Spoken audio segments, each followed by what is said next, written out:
الحمد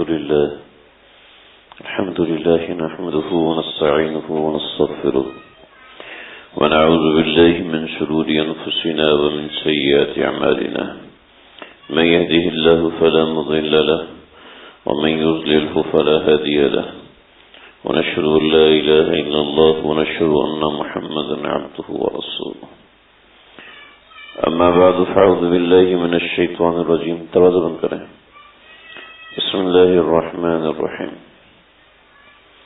والذين هم لأماناتهم وعهدهم راعون صدق الله العظيم. حضرت مفتی عبدالرؤوف سکھروی صاحب دامن برکاتہم ہمارے اکابرین میں سے ہیں. حضرت کا ایک مضمون یہ البلاغ میں اس دفعہ کے البلاغ میں آیا ہے. اس کی تیسری قسط ہے. اس میں بڑی اہم باتیں حضرت والا نے فرمائی ہیں جو کہ ہمارے معاشرے میں سمجھنا سیکھنا یہ بڑا ضروری ہے. بہت ضرورت ہے اس کی کہ انسان چیزوں کو سمجھے. حضرت نے اس سے پہلے مومن کی 7 صفات کا بیان فرمایا ہے اور 7 صفات میں سے 4 صفات بیان ہو گئی. یہ پانچویں صفت حضرت والا نے یہاں پر ذکر فرمائی ہے. میں کوشش کروں گا کہ اس کو پڑھ کے سناؤں اور اس کی ضروری باتیں سمجھانے کی کوشش کروں گا. اللہ تعالیٰ نے اہل ایمان کی 5ویں صفت بیان فرمائی ہے. والذین هم لأماناتهم وعہدهم راعون. یعنی مومن وہ ہوتے ہیں جو اپنی امانتوں اور اپنے عہد کا پاس رکھتے ہیں. حضرت نے یہاں پہ 2 باتیں واضح فرمائی. امانت کی حفاظت کرنا اور اس کا حق ادا کرنا، اور دوسری بات اپنے وعدے کو پورا کرنا. امانت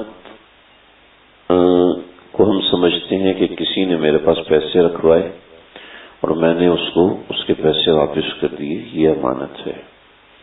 امانت کا مفہوم بہت بڑا ہے. مومن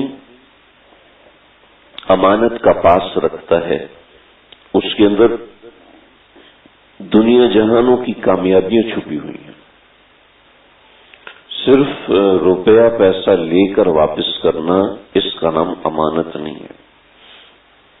تو میں والذین هم لأماناتهم، اپنی جتنی بھی امانتیں ہیں ان سب امانتوں کا پاس رکھتے ہیں، لحاظ رکھتے ہیں. فرمایا کہ کسی چیز کو کسی دوسرے آدمی کے بھروسہ کر کے اس کی حفاظت میں دینا. شریعت میں اس کی بہت سی اقسام ہے. آیت میں امانات جمع کا لفظ استعمال کیا تاکہ امانت کی تمام قسمیں اس میں آ جائیں. یعنی مومن ہر قسم کی امانت کا لحاظ رکھتا ہے. فرمایا کیونکہ صرف 1 2 یا چند قسموں کی امانت کی حفاظت کرنا کافی نہیں ہے. جو آپ صلی اللہ علیہ وسلم نے فرمایا ہے نا، آیت المنافق 3، منافق کی 3 نشانیاں. اذا حدث کذب، جب بات کرے گا تو جھوٹ بولے گا. وَإِذَا وَعَدَ أَخْلَفَ، جب اس سے وعدہ کیا جائے گا تو وعدے کی مخالفت کرے گا. وَإِذَا اؤْتُمِنَ خَانَ، جب اس کو امانت دی جائے گی تو اس میں خیانت کرے گا. اب میں اور آپ دیکھیں کہ امانت ہے کیا. تو وَالَّذِينَ هُمْ لِأَمَانَاتِهِمْ وَعَهْدِهِمْ، اس میں تمام امانتیں آ گئی اور اس میں تمام وعدے آ گئے کہ اللہ تعالیٰ کے حقوق میں تمام فرائض و واجبات جو شامل ہیں وہ مومن کے پاس امانت ہے.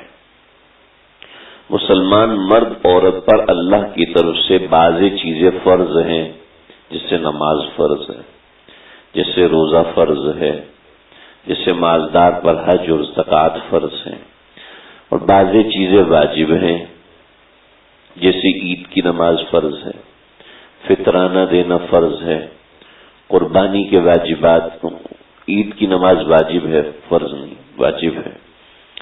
قربانی کی نماز واجب ہے، فطرہ دینا واجب ہے، مالدار پر قربانی کرنا واجب ہے. تو حق تعالی کہ جتنے بھی فرائض و واجبات ہیں ان سب کی ادائیگی امانت میں داخل ہے.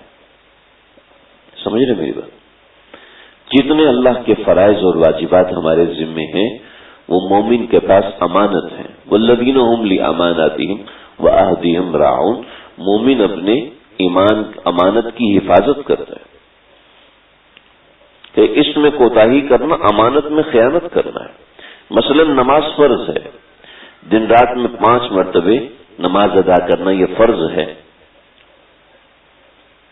بلا عذر قضا کرنا جائز نہیں ہے، اور بلا عذر جماعت چھوڑنا بھی جائز نہیں ہے. اسی طریقے سے بلا عذر معتبر نماز کو قضا کرنا بھی ناجائز اور حرام ہے. یہ امانت میں خیانت کرنا ہے. اس طرح روزہ رکھنا فرض ہے.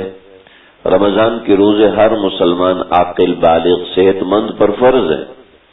اب کوئی شخص بلا عذر معتبر روزہ نہ رکھے تو یہ امانت میں خیانت ہے. یہ روزہ رکھ کر بلا عذر شرعی روزہ توڑ دے یہ بھی امانت میں خیانت ہے. دیکھ رہے ہیں، امانت صرف کسی کے پیسے لے کے واپس کرنا نہیں ہوتا، بلکہ جو میرے ذمے فرض نماز ہے وہ بھی میرے ذمے امانت ہے. اسی طرح زکوٰۃ کی ادائیگی فرض ہے اور ایک امانت ہے.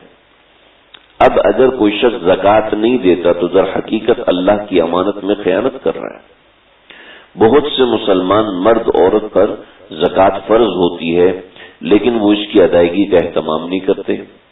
بعض خواتین زیور اپنے پاس رکھنے کی شوقین تو ہوتی ہیں لیکن زکوٰۃ کی ادائیگی کی طرف توجہ نہیں دیتی.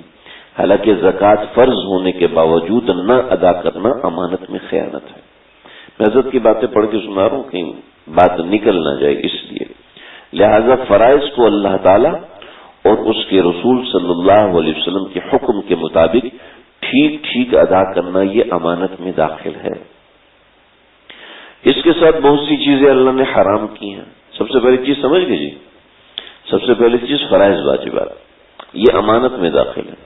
اس کے بعد دوسرے نمبر پر چیز ہے وہ چیز جس کو اللہ نے حرام قرار دیا ہے، جیسے شراب پینا حرام ہے، زنا کرنا حرام ہے، چوری کرنا حرام ہے، جھوٹ بولنا، غیبت کرنا، دھوکہ دینا، وعدہ خلافی کرنا، یہ سب حرام ہے.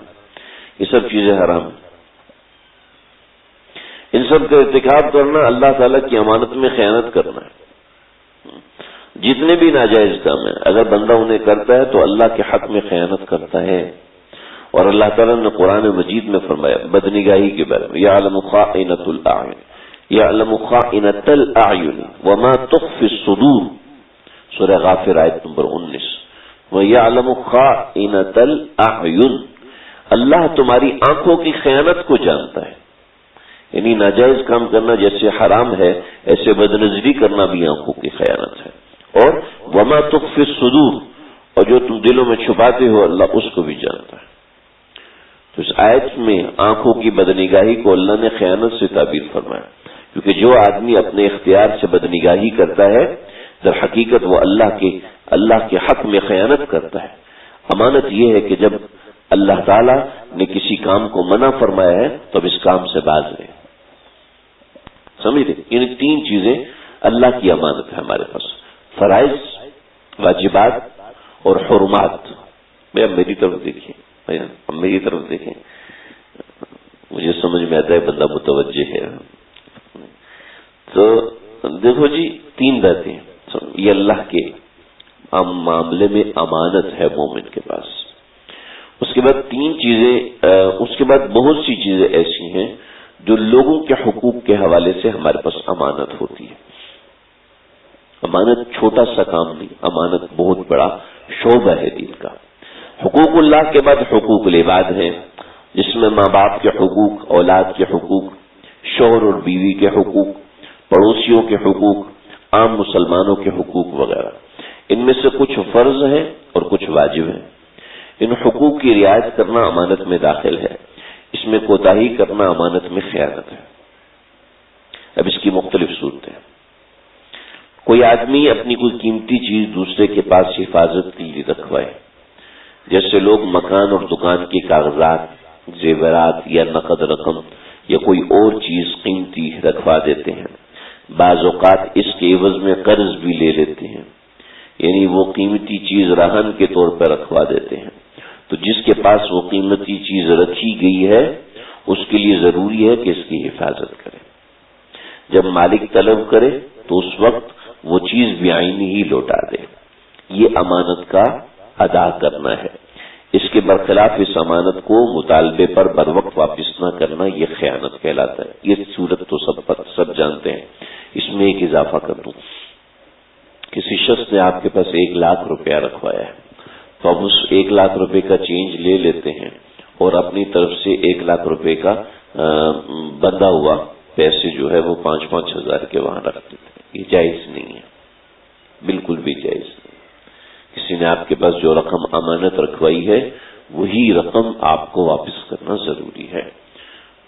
کہ کسی نے آپ کے پاس شہد امانت کے طور پہ رکھوایا، اب آپ نے اس کی جگہ دوسرا شہد رکھ لیا اور وہ شہد خود استعمال کر لیا یا بیچ دیا، تو یہ امانت میں خیانت ہے. پر آج کل اس کی صورتیں نہیں پائی جاتی، لوگ دوسروں کے پاس امانت نہیں رکھواتے، لیکن اس یہ گزرے دور میں بھی لوگ دوسروں پہ اعتماد کرتے ہیں، امانت رکھواتے ہیں. بطور مثال آپ کے پاس کسی نے کچھ رقم امانت رکھوائی، تو آپ کے پاس وہ رقم رکھی ہوئی ہے، تو اس رقم کا جو لفافہ ہے یا تھیلا ہے اس کے اوپر ایک کاغذ لکھ کے لگا دیں، یہ رقم فلاں کی ملکیت ہے، میرے پاس امانت ہے، لہذا میرے انتقال کی صورت میں یا کوئی بھی ایسا معاملہ ہے اس کی صورت میں یہ رقم فلاں تک پہنچا دی جائے.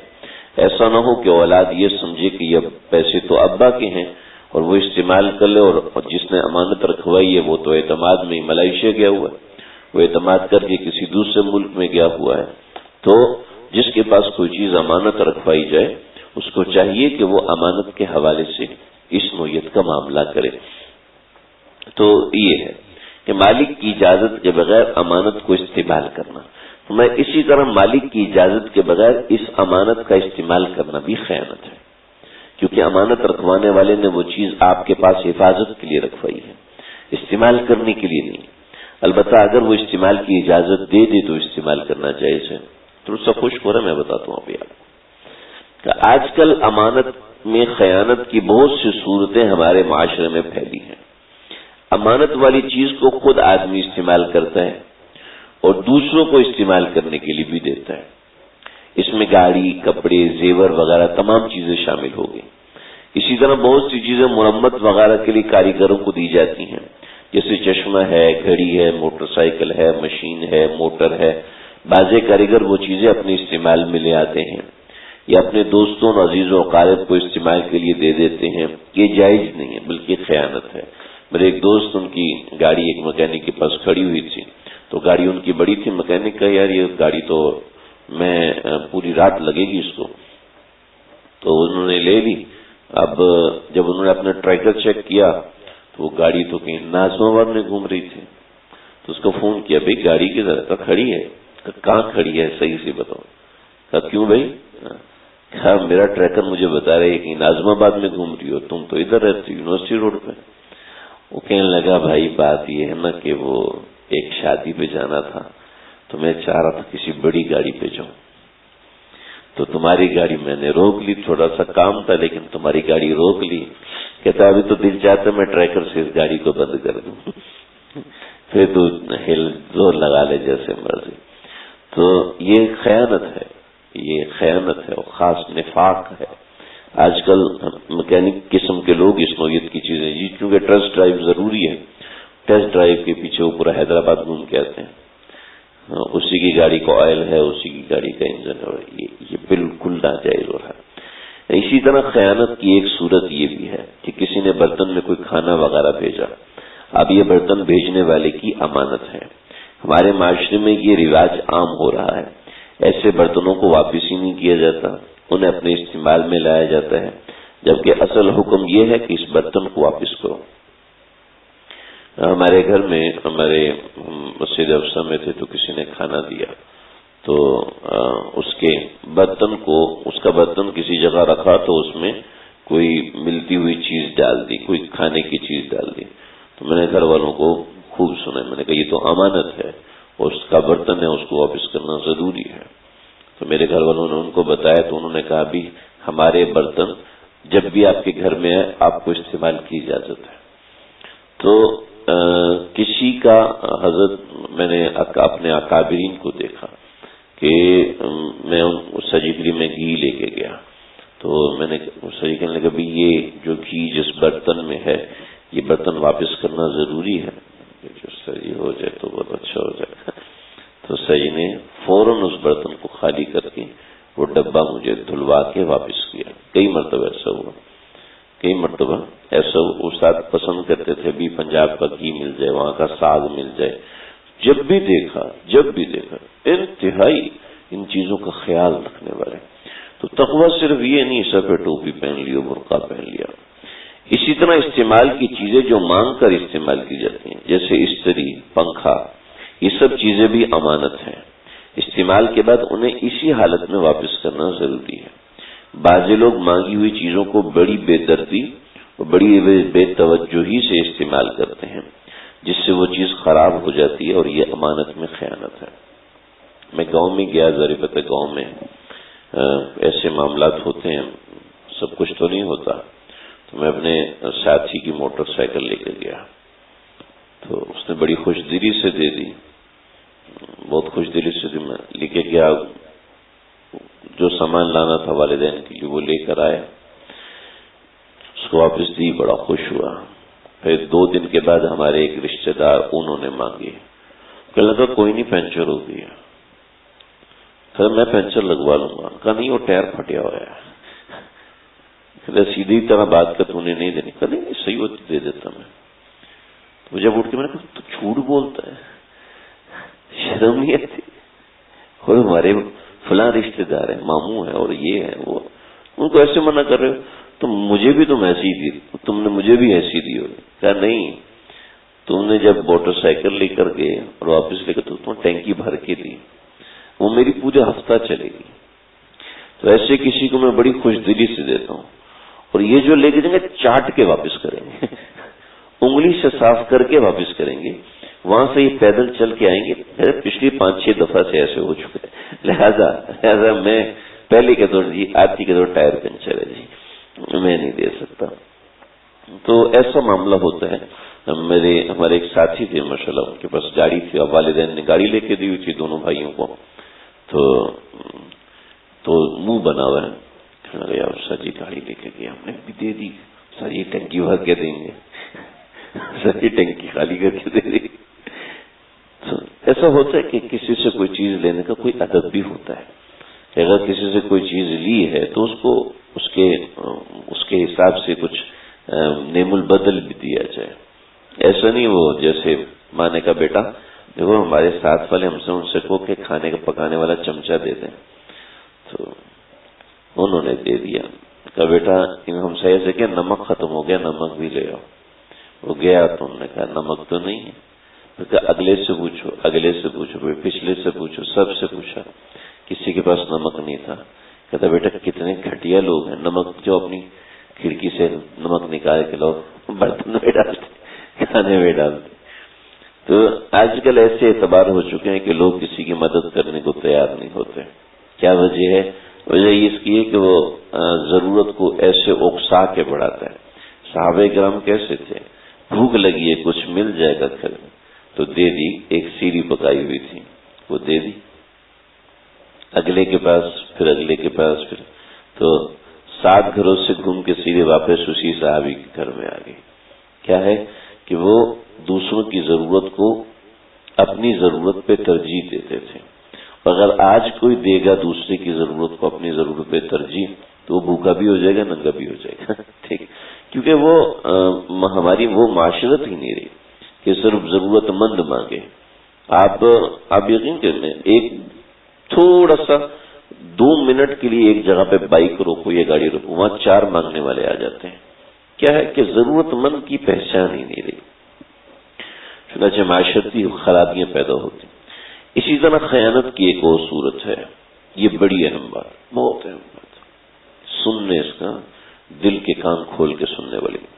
کسی شخص کو کوئی راز کی بات بتا دے اور تاکید کر دے کہ یہ بات اپنے تک محدود رکھنا، وہ شخص سب کے سامنے اس بات کو ظاہر کر دے یا کسی کے سامنے بات کو ظاہر کر دے، یہ خیانت ہے. آج معاشرے کے اندر ہمارے ہاں یہ چیز بہت مفقود ہو گئی ہے کہ کوئی کسی دوسرے کی بات کو راز میں رکھنے کو تیار ہی نہیں ہوتا. یعنی ہمارے اکابرین کا کہنا یہ ہے کہ اگر ایک کو راز بتاؤ گے تو سمجھو سب کو بتا دیا. کسی خاص کو بتایا اس کا بھی کوئی خاص ہوگا، پھر اس کا خاص کرتے کرتے وہ جنگل کی آگ کی طرح بات پھیل جاتی ہے. خاص طور پہ خواتین میں یہ مرض بہت ہوتا ہے کہ شوہر اور میاں اور بیوی کے راز کی باتیں دوسروں کو بتا رہے ہوتے ہیں. سلمان فارسی رضی اللہ عنہ کی شادی ہوئی تو لوگوں نے پوچھا کہ حضرت کیسی رہی رات؟ تو حضرت تو شدید غصہ ہوئے کہ تمہیں حیا نہیں آتی، جس چیز کو اللہ تعالیٰ نے لباس فرمایا تم اس لباس کو کھولنے کا حکم دے رہے، اس لباس کے کھولنے کی بات کر رہے. چنانچہ کسی کے پاس اگر کسی کی کوئی بات راز اور امانت ہے، نہ اشارے سے بتانا جائز ہے، نہ کنایے سے بتانا جائز ہے، نہ اس کا راز. یہ خیانت ہے جو ہمارے ممبروں سے ہو رہی ہوتی ہے، ہمارے بڑے بڑے اداروں اور ہمارے کتاب نویس لوگوں سے ہو رہی ہوتی ہے کہ ایک کا اگر کوئی عیب اور راز پتہ چل گیا اب اس کی خیر نہیں، اب وہ خوار ہو کے رہے گا. اسی مفہوم میں یہ بات داخل ہے جسے بعض علماء نے ذکر فرمایا کہ اگر کوئی شخص آپ سے تنہائی میں بات کرتا ہے اور آپ سے بات کرتے کرتے دائیں بائیں دیکھ رہا ہے، یعنی زبان سے یہ نہیں کہہ رہا کہ میں آپ سے کوئی بات راز کی کہہ رہا ہوں، لیکن اس بات کا اہتمام کر رہا ہے کہ کوئی اور شخص میری بات سن نہ دے، تو آپ سمجھیں کہ یہ راز کی بات ہے، اسے چھپانا بھی ضروری ہے. اور کسی کے سامنے افشا کرنا یہ جائز نہیں ہے. اس کا تو ہمارے معاشرے میں کوئی لحاظ نہیں. اپنی اولاد کے سامنے تو کھول ہی دیتے، اپنے خاص لوگوں کے سامنے تو کھول ہی، سب کے سامنے نہ کھولیں تو نہ کھولیں. لیکن ایک بات میری صرف اس سے پتہ ہے، یہ آپ نہیں سوچ سکتے، یہ معاشرتی خیانت ہمارے مسلموں پر بھی ہے، ہمارے ممبروں پر بھی چھا چکی ہے. اللہ حفاظت فرمائے. تو کسی نے اگر آپ کو کوئی راز دیا ہے، رازدار بنایا یا آپ سے کوئی بات کی ہے، تو میرے پاس آئے روز اس طرح کے فون میسج بھی ہماری بات کسی کو آپ سوچ بھی کیسے سکتے ہیں. اصل میں نے اس پہ غور کیا، سوچ اس لیے سکتے ہیں کہ آج کل کسی کی کوئی بات راز رہتی نہیں، اور نہ صرف یہ کہ راز، اگر کسی کا ایک راز پتہ چل جائے تو اس کے ساتھ 50 باتیں مل کر دوسروں پہ چلتے ہیں. اتہام اور تہمت بازی اور نہ جانے کیا کچھ کون کرتا ہے ہم ہی جیسے لوگ کر رہے ہوتے ہیں. اللہ ہماری حفاظت فرمائے. یہاں سے یہ ہل جاتا ہے. خرید و فروخت کے معاملے میں حق تلفی کرنا، تو اسی طرح اس مفہوم میں وہ تمام معاملات داخل ہیں جو دو بندوں کے درمیان ہوتے ہیں، جیسے کرایہ داری کا معاہدہ ہے، خرید و فروخت کا. ایک اس طرح کی بات بھی ہو کہ تم نے کس سے مشورہ کیا تھا؟ المستشار مؤتمن، جو مشورہ دینے والا اس کی ساری بات امانت ہو، وہ خود بھی امانت، وہ ساری چیز امانت ہے. اب اس امانت کو کھول رہے ہیں، جی کس سے مشورہ کیا تھا؟ بھئی وہ تو امانت ہے. اب کسی دوسرے نے جس سے مشورہ کیا پوچھ کیسے سکتے ہیں کہ آپ نے کس سے مشورہ کیا تھا؟ تو یہ ایک ہمارے معاشرتی بیماری پھیل چکی ہے کثرت کے ساتھ. کرایہ داری کا معاہدہ بھی، کتنے پیسوں میں معاہدہ ہوا تمہارا؟ وہ مالک مکان نہیں بتانا چاہ رہا، اب اس کو بیچارے کو جھوٹ بولنا پڑتا ہے اپنے آپ کو بچانے کے لیے، اس کو بچانے کے لیے. خرید و فروخت کا معاملہ کرنا، خرید و فروخت میں دو چیزوں کا تبادلہ ہوتا ہے. اس میں ضروری ہے کہ بیچے جانے والی چیز کے جن اوصاف کے ساتھ بیچی گئی ہے انہی اوصاف کے ساتھ خریدنے والے کے حوالے کی جائے. اس میں کسی بھی قسم کی کمی بیشی نہ کی جائے، نہ اس میں کوئی دھوکہ ہو، نہ ملاوٹ ہو. یہ بھی امانت داری ہے. اگر اس میں ڈنڈی ماری جائے یا طے شدہ معیار سے گھٹیا معیار کی چیز دے دی جائے تو یہ خیانت ہے. ہمارے بہت دیندار آدمی، بہت دیندار، ان کی گاڑی کا ایکسیڈنٹ ہوا۔ اب ایکسیڈنٹل چیز 4-5 جگہوں سے پہچانی جاتی ہے۔ انہوں نے کمپنی سے اس کو سیٹ کروایا اور تقریباً کئی لاکھ سے اوپر اس کے اوپر اماؤنٹ، عام جگہ سے کرواتے تھے 30-40 ہزار کا لگنا تھا، تقریباً 2.5 لاکھ کی انہوں نے گاڑی سیٹ کروائی۔ لیکن پکڑنے والے تو چیتے ہوتے ہیں، اس نے دیکھتے کہ گاڑی ایکسیڈنٹل ہے، دیکھتے ہی بولا گاڑی ایکسیڈنٹل ہے، نہیں مانے، آخر تک نہیں مانے کہ گاڑی ایکسیڈنٹل ہے۔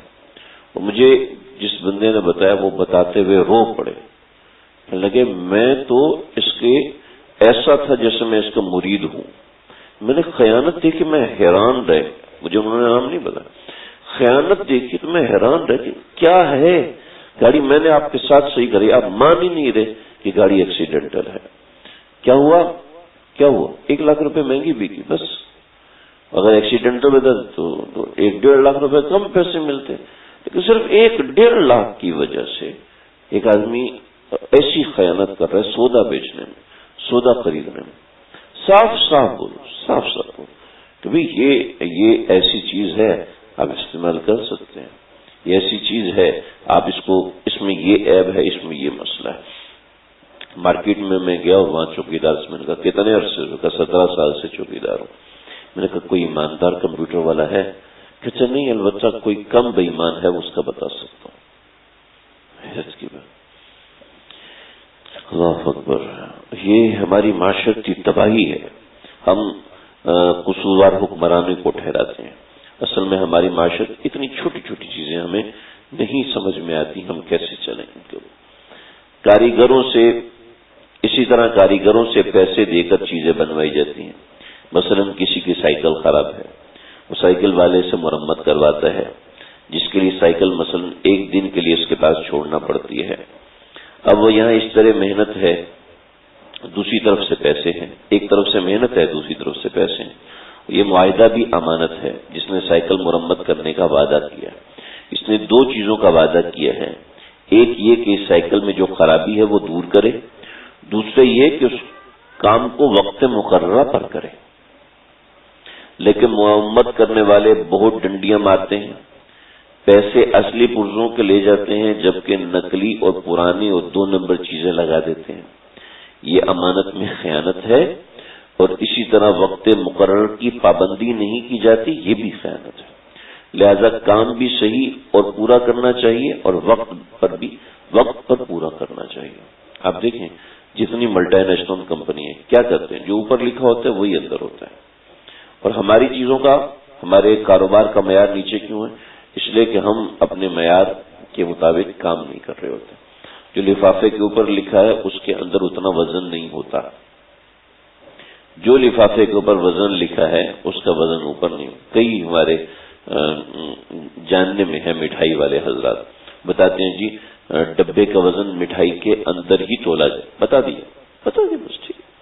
اور جو نہیں بتا یہ پورا کلو ہے پورا، اب ہر ڈبے کے اندر ڈنڈی جا رہی ہے ان کی، ہر ڈبے کے اندر۔ ابن القیم رحمۃ اللہ علیہ نے لکھا ہے، ایک آدمی اپنی دکان پر صبح آیا، اس نے اپنا وہاں پر جو ترازو رکھا ہوتا اس کو توڑ دیا۔ وہ ترازو ایسا تھا، اس کی یہ ڈنڈی اس ڈنڈی سے ملتی تھی، تو جیسے ہاتھ میں پکڑنے والا ترازو ہوا کرتا تھا، تو اس نے آ کے اس ترازو کو توڑ دیا۔ کہنے لگا کیا ہوا؟ کہ میرا ہمسایہ دکان والا حالت نظام میں تھا، ہم اس کو کلمہ پڑھا رہے تھے، تو کہتا ہے جب میں کلمہ پڑھتا ہوں تو ترازو کا کانٹا میرے گلے میں آ کے چبھ جاتا ہے، وہ مجھے کلمہ نہیں پڑھنے دیتا۔ اللہ حفاظت فرمائے۔ اسی طرح نوکری اور ملازمت کی مختلف صورتیں ہیں۔ ملازمت کرتے وقت اس میں وقت طے ہوتا ہے کہ میں اتنے وقت کام کروں گا اور فلاں کام انجام دوں گا۔ یہاں بھی معاہدے میں 2 چیزیں ہیں، ایک یہ کہ کام کو ٹھیک طریقے سے انجام دینا، اور دوسرا پورا وقت دینا۔ کام ٹھیک طریقے سے کرنا اور دوسرا پورا وقت دینا۔ ہمارے معاشرے میں ملازمت کی صورتوں میں اکثر کام اور وقت دونوں چوری ہو رہا ہوتا ہے، جو سراسر خیانت ہے اور حرام ہے، جس سے بچنا ضروری ہے۔ یہ چند باتیں بطور نمونہ ہیں، ورنہ معاشرے میں حقوق اللہ، حقوق العباد دونوں کے متعلق کوتاہیاں یہ اپنے عروج پر ہیں۔ اگلی صفت ہے عہد کو پورا کرنا۔ مومن کی زبان سے جو بات نکلی ہے اس کو پورا کرنا ضروری ہے۔ کہ اہل ایمان عہد و پیما کو پورا کرتے ہیں، وعدہ پورا کرتے ہیں۔ عہد اور وعدے میں فرق ہے۔ عہد دو جانب سے ہوتا ہے، جس کو اردو میں معاہدہ کہتے ہیں، ایگریمنٹ کہتے ہیں، کیونکہ اس میں دو طرف سے لین دین کا معاہدہ ہے۔ مثلا کسی سے فلیٹ خریدنے کا معاہدہ ہے، اس سے کا اتنے لاکھ میں یہ فلیٹ خریدتا ہوں، تمہیں اتنے عرصے میں بنا کے دوں گا، اتنا ایڈوانس ہے، اتنی قسطیں ہیں وغیرہ، یہ معاہدہ ہو گیا۔ اب خریدار وقت تو پیسے دینے کا پابند ہے اور بلڈر معاہدے کے مطابق تیار کر کے دینے کا پابند ہے۔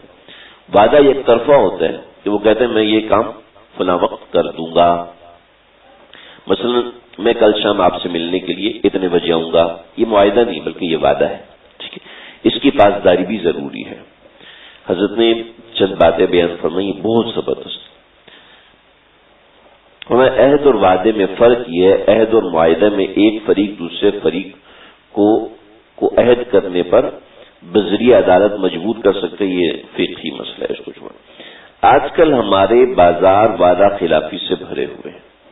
بازار میں خیانت کا دروازہ چوپٹ کھلا ہے، امانت کا دروازہ بند ہو گیا ہے، وعدہ خلافی عام ہے، چنانچہ ہر دوسرے کام میں وعدہ خلافی کی جاتی ہے۔ لہذا یہ ضروری ہے کہ جب کسی آدمی سے معاہدہ کرے تو سوچ سمجھ کر بات کرے، اس کو دین کا کام سمجھ کے کرے کہ میں نے اس سے کمٹمنٹ کیا ہوا ہے، اس کو پورا کرنا ضروری ہے۔ اگر اپنا کمٹمنٹ پورا نہیں کرے گا تو اس کا مطلب ہے کہ یہ دین میں خیانت کر رہا ہے اور دوسرے کے حق میں بھی خیانت کر رہا ہے، انہیں حقوق العباد بھی طرف کر رہا ہے، کیونکہ اسی میں حلال اور اسی میں حرام چیز شامل ہے۔ حضرت نے بڑی زبردست باتیں ذکر فرمائی۔ آج کل شادی بیاہ میں عموماً دعوت نامہ دیا جاتا ہے، اس میں کھانے کا وقت عام طور پر 10 بجے لکھا ہوتا ہے، لیکن وہاں شریک ہونے والوں کو کھانا 12 بجے ملتا ہے۔ 99% تقریبات میں مقررہ وقت پر کھانا نہیں دیا جاتا، یہ بھی وعدہ خلافی ہے، وعدہ خلافی ہے۔ میری پہلے بھی تو کافی مزاج میں تعامل آ گیا، ورنہ پہلے مجھے بہت غصہ آ جاتا تھا کہ جو بھی ایسے بھی ساتھی نے بلایا جناب کتنے بجے پہنچ رہے ہیں؟ مولوی صاحب عشاء یہیں پہ پڑھ لوں۔ نہیں یار عشاء تو پڑھ کے نکلوں گا۔ ٹھیک ہے کتنے بجے پہنچو گے؟ یہ ٹائم طے ہو گیا 8:45 بجے۔ ٹھیک ہے انشاءاللہ 8:45 بجے پہنچ جائیں گے۔ 8:45 بجے ان کے قریب پہنچ کے ہم نے کہا بھی ہم پہنچ تو گئے لیکن راستہ نہیں مل رہا، آپ کسی کو بندے کو بھیجیں۔ اب وہاں پہنچے 9 بجے، ہم گھر میں بیٹھ کے سب کچھ ہو چکا، کافی سارے ساتھی آ چکے، اب کیا کھانا ماشاءاللہ رات کو 11:30 بجے لگا۔ کیا ہے کہ اگر آپ نے کسی کو دعوت دی، اس میں کھانے کا وقت طے کیا ہے تو اسی وقت میں کھانا کریں، اسی وقت کے مطابق جی میں دعوت میں حاضر ہوں گا، اس کی حضرت نے وجہ بات لکھی ہے۔ اسی طرح جو وقت تقریب کے آغاز کا لکھا ہے، مہمان عام طور پر اس وقت نہیں پہنچتے، یہ بھی وعدہ خلافی ہے۔ صاف اور واضح طور پر ایک وقت لکھنا چاہیے، پھر دعوت دینے والے اور دعوت قبول کرنے والے دونوں کو اس کی پابندی کرنی چاہیے۔ ہم کہتے ہیں ٹرینیں ہماری اتنی لیٹ ہوتی ہیں، ہم خود کتنے لیٹ ہوتے ہیں، ٹرینیں ہماری تھی 2 گھنٹے لیٹ، ہم خود کتنے لیٹ ہوتے ہیں، اس کو دیکھیں۔ اب دیکھیں وقت اتنی اہم چیز ہے، اتنی اہم چیز ہے۔ قرآن مجید نے والعصر وقت کی قسم کھائی، قرآن کی بیشتر قسمیں دیکھیں وہ وقت کی ہیں اور وقت بتانے والی گھڑیوں کی ہیں۔ یعنی پہلے تو یہ گھڑی نہیں ہوتی تھی نا، پہلے گھڑی ہوتی تھی سورج، پہلے گھڑی ہوتی تھی چاند، والضحی واللیل اذا سجا، والضحی چاشت کے وقت کی قسم، واللیل اذا سجا رات کے 12 بجے کے وقت کی قسم، ما ودعک ربک وما قلی، واللیل اذا یغشا رات کے 12 بجے کی قسم، والنہار اذا تجلی دن کے 12 بجے کی قسم۔ 12 بجے ایگزیکٹ نہیں، مطلب 11 ہو جانا مراد کیا ہے؟ اللہ رب والسماء والطارق، طارق ستارہ ہے، وما ادراک ما الطارق النجم الثاقب، ایک ستارہ ہے جو وقت بتاتا ہے۔ ہم تو آج کل اس سے وقت نہیں دیکھ سکتے، لیکن وقت کی والفجر وليال عشر، وہ فجر کے وقت کی قسم، اقتربت الساعة وانشق القمر، قیامت کے وقت کی قسم، وانشق، اور جس دن سورج پھٹ جائے گا اس کی، چاند پھٹ جائے گا اس کی قسم، والشمس وضحاها، سورج کی قسم ہے اور اس کے ضحا یعنی چاشت کے وقت قسم، والقمر اذا تلاها، چاند کی قسم اس وقت کی قسم جب وہ پھیل رہا ہو، روشنی پھیل رہا ہو، والنہار اذا جلاها واللیل اذا یغشی، رات کی قسم، دن کے وقت کی قسم۔ وقت کتنا ہے؟ چنانچہ فجر کی نماز عشاء میں پڑھ سکتے ہیں، ظہر کی نماز مغرب میں پڑھ سکتے ہیں، نہیں پڑھ سکتے۔ ابھی آپ چلے جائیں میدان عرفات، بیٹھے رہے، حج ہو جائے گا؟ بالکل بھی نہیں ہوگا۔ حج اپنے وقت پر ہو، ان الصلاۃ کانت علی المؤمنین کتاب موقوتا، ایک وقت پر ہے، وقت بڑا اہم ہے۔ جس قوم نے وقت کو اہمیت دی ہے یقین کرے کامیاب ہوئی۔ یہ ہم تو من حیث القوم نہیں کر سکتے، من حیث الانفراد تو کر سکتے ہیں، انفرادی طور پر بھی تو کر سکتے ہیں۔ اپنے اوقات کو آپ صلی اللہ علیہ وسلم نے فرمایا ان اوقات کے اندر، یہ جو وقت ہے ان اوقات کے اندر، اللہم بارک لی فی امتی فی بکورہا، اللہ میری امت کے فجر کے بعد کے اوقات میں برکت ڈال دیجیے۔ چنانچہ آپ دیکھیں جو کاروبار فجر کے بعد کھلتے ہیں وہ بڑے کامیاب ہوتے ہیں۔ جو کاروبار کھلتے ہیں 12 بجے 1 بجے، بے برکتی اس میں لگی ہوتی بے برکتی نظر آ رہی ہوتی ہے۔ اسی طرح دیگر کام کرنے کا وعدہ، اور آج کل مسلسل وعدہ خلافی کرتے ہیں، حالانکہ ہمارا دین صرف نماز روزے تک محدود نہیں ہے۔ میں نے ایک صاحب کو یہاں پہ بیچ دیا، تو میں نے ان کو 12 بجے کا وقت دیا، ظہر کے بعد آیا۔ میں نے کہا ابھی تک کہتے ہیں نماز بڑی اہم ہے، نماز بہت اہم ہے، نماز پڑھنا ضروری ہے۔ میں نے کہا لو جی پڑھ لیجیے آپ نماز۔ عصر کے وقت گیا تو تیار تھا، کہتا ہے مولوی صاحب آپ مولوی صاحب کے نماز سے روکتے ہیں۔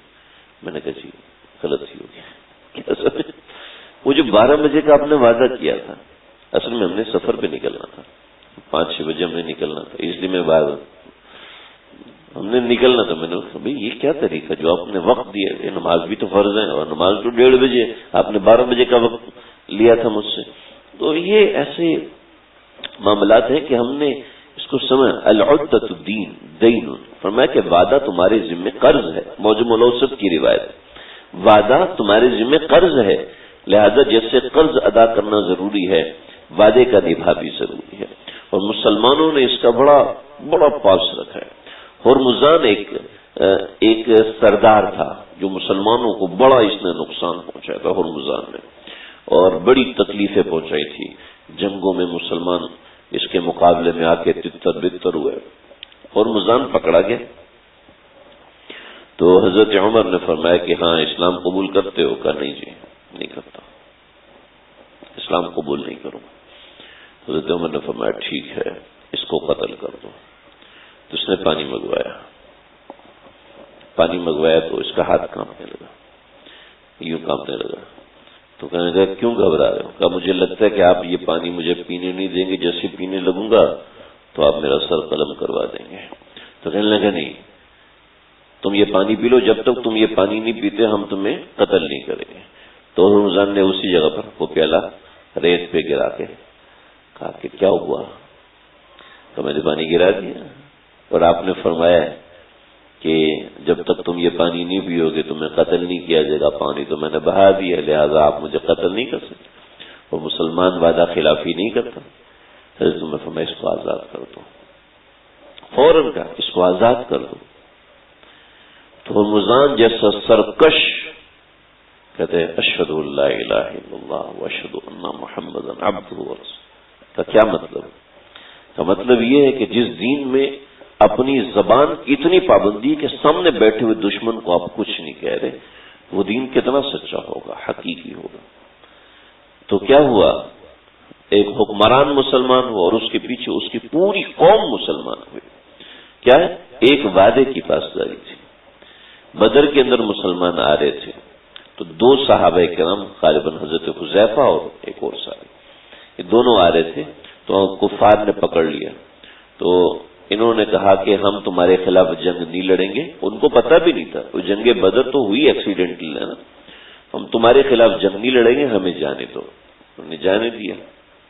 ان کو پتہ چلا کہ اللہ کے نبی کو سپاہیوں کی ضرورت ہے. پہنچے لیکن بتایا کہ ہم نے ان سے یہ وعدہ کیا, ہم نے ان سے یہ بات کہہ دی تھی. تو آپ نے فرمایا اگرچہ ہمیں سپاہیوں کی ضرورت ہے لیکن تم جنگ نہیں لڑو گے. منع کر دیا. ایک ایک سپاہی اہم ہے, ایک ایک بندہ اہم ہے, لیکن چونکہ وعدہ کیا ہے لہذا اب آپ اپنے وعدے سے مکر نہیں سکتے. مسلمان تھے جن کی بات کہی ہوئی بات پتھر پر لکیر تھی. اس نے کہہ دیا تو اب ہو کے رہے گا, اس نے کہہ دیا تو اب اس سے ہٹ نہیں سکتی بات, کہ منہ سے نکلی ہوئی بات, زبان سے نکلی ہوئی بات ایک پتھر پر لکیر تھی. تو یہ وعدہ ہے اور وعدے کا اعتبار کرنا. حضرت نے ایک چھوٹی سی گنجائش لی, یہ بات بتا کر ختم. لہذا ہم سب امانتوں میں خیانت کرنے سے پرہیز کریں. حتی الامکان وعدہ معاہدہ دونوں کو پورا کرنے کی کوشش کرنی چاہیے. البتہ اگر کوئی معتبر عذر پیش آ جائے تو پیشگی عذر کر دیں. کبھی ایمرجنسی میں عذر نہ کر سکیں تو جب عذر دور ہو تو بلا تاخیر دوسرے فریق کو اپنے عذر کے بارے میں اطلاع کریں اور اپنی کوتاہی کا اعتراف کر کے معذرت کریں, تاکہ وعدہ خلافی کی وجہ سے اسے جو تکلیف ہوئی ہے اس کا تدارک ہو سکے. اللہ عمل کی توفیق عطا فرمائے.